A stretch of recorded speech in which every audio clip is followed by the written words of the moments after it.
Raccoon hyphen hyphen hyphen hyphen Formers. What does that spell? Raccoon-Formers, yeah! Raccoon-Formers, the YouTube channel for all of your Transformer needs.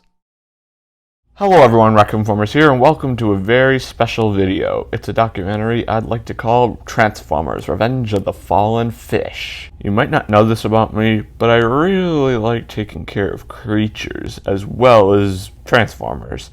And a while back, I decided that I'd like to get a pet of my own. Most pets are too expensive for me to afford at the time since my channel isn't monetized and I can't make money off of it yet.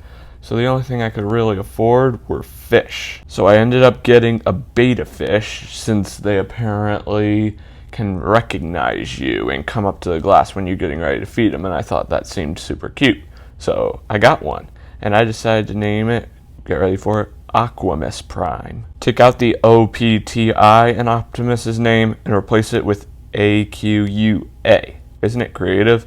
As you all know, I love Transformers, so I wanted to give my fish a few Transformer-like qualities. And then I ended up getting a few other fish. I got Black Molly, who I named SwimLock after Grimlock. And then I got Platty, and I named it BubbleBee after the Bumblemeister, aka BubbleBee. And then I got 4 Cory Cats. There's no way to tell them apart, but I named them MegaFin after Megatron, StarStream after StarScream, TidalCracker after ThunderCracker, and SnorkWave after Soundwave and Shockwave. I never actually decided which was which, because both of them end with wave. But unfortunately, they're not with us anymore. All of them have recently passed away, ending with good old Aquamus. So I just decided to make a little bit of a tribute to them since they were such good fish. But let's first take a look at the home that all of these good old fish lived in.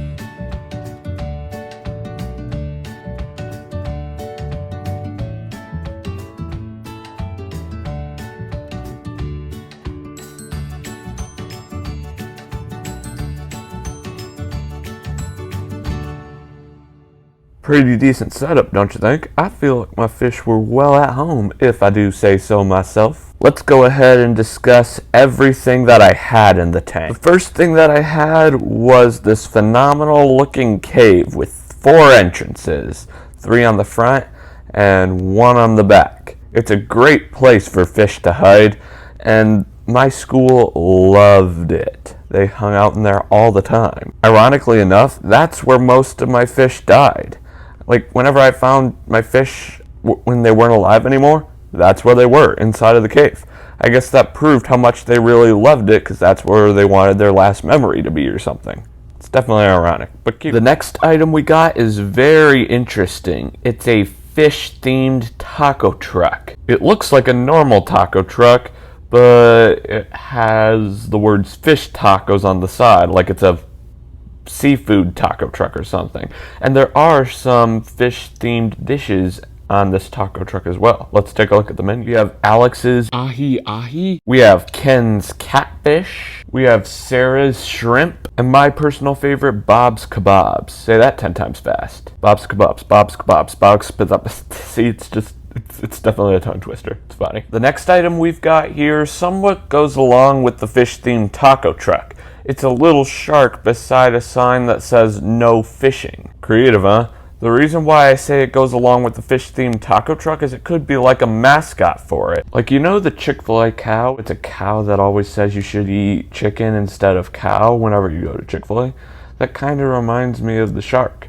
It's a shark saying you shouldn't eat fish at a fish taco shop. It's not entirely the same, but it's still pretty funny and ironic. The next item we've got somewhat goes along with the cave that I talked about earlier. It's a knight in shining armor, because the cave was somewhat like Aquamus's castle, and every castle needs a good knight. Am I right? That rhymes. This is definitely one of the most detailed decorations out of all the ones I'm going to discuss today. And it has the least amount of paint, so it's least likely to look super weird after cleaning it. Because let me tell you, some of the decorations definitely end up losing paint and they don't look all that great.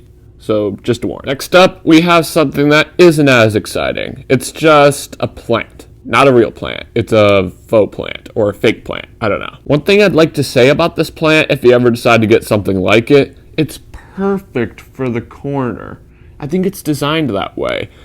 You should definitely put a plant like this in the corner of your fish tank. It looks the best there. Just my personal recommendation. Next up, we have a treasure chest full of gold doubloons. It's definitely another very detailed decoration, and a few of the Cory Cats actually used this treasure chest as a place to perch and lie down. I guess they wanted to be one with the treasure, I guess. It's funny. Next, we have the literal pineapple under the sea. I bought a representation of SpongeBob's house from SpongeBob SquarePants to have in my tank. After all, SpongeBob's house is under the water, and it was in my tank, which is also under the water. So you could also say that my tank is a representation of Bikini Bottom or something. I don't know. Next, we have Squirt from Finding Nemo. Since I got this decoration, I feel like it's a missed opportunity that I didn't get a clownfish for my fish tank, since Nemo is a clownfish and whatnot. But Aquamus is a betta fish, and betta fish don't really do well with colorful fish, and a clownfish is definitely considered a colorful fish, so it probably would have been safe for a clownfish or Aquamus if they were in the same scene together, but it's still a funny thought. It really is. And finally, we have Marshall from Paw Patrol digging around in the sand. To be honest with y'all, I'm kind of unsure of why I got this decoration. It's definitely the least water-like decoration out of all the ones I talked about, but it's still a cute decoration. Paw Patrol is definitely a cute kid-friendly show, and I liked it, so I bought it. Anyway, those are all the decorations that I got for Aquamus, and in my opinion, that gave Aquamus and the gang a really good life, in my opinion. While I was filming and editing all those decoration portions of the video, I was trying to look through the internet to find these exact decorations so I can put links to them in the description so you can buy them if you want to set up your own fish tank, but unfortunately, I couldn't find them. So if you want to buy all these decorations for yourself, I'm going to need your help. Whenever you have time, look through different pet store sites and see if you can find decorations that are similar to the ones I showed here. And if you can find them, link them in the comment section below, and I'll take your links and put them in my description for others to use. Anyway, it's time for the moment you've all been waiting for. It's time to go through some of the phenomenal memories that I have of Aquamus Prime and the gang's life. Let's begin.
How was that, ladies and gentlemen? Aquamus and the gang will always be remembered as phenomenal ESFs, emotional support fish. Show your support down in the comments. Well, friends, this pretty much wraps up this documentary. Thanks for tuning in. Remember to click that big red subscribe button and hit that notification bell so you never miss out on a future video. And I really hope that with this documentary, I'll be able to inspire young animal lovers to step out of their comfort zone and adopt a creature.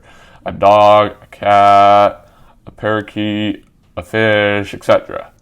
It's hard work, I can assure you that, but it's worth it. Let me know what you're going to do down in the comments, but I really hope I can inspire some of those people. Well, that's all I have to say. As always, I'm Raccoon-Formers, and I'll catch you next time. Peace.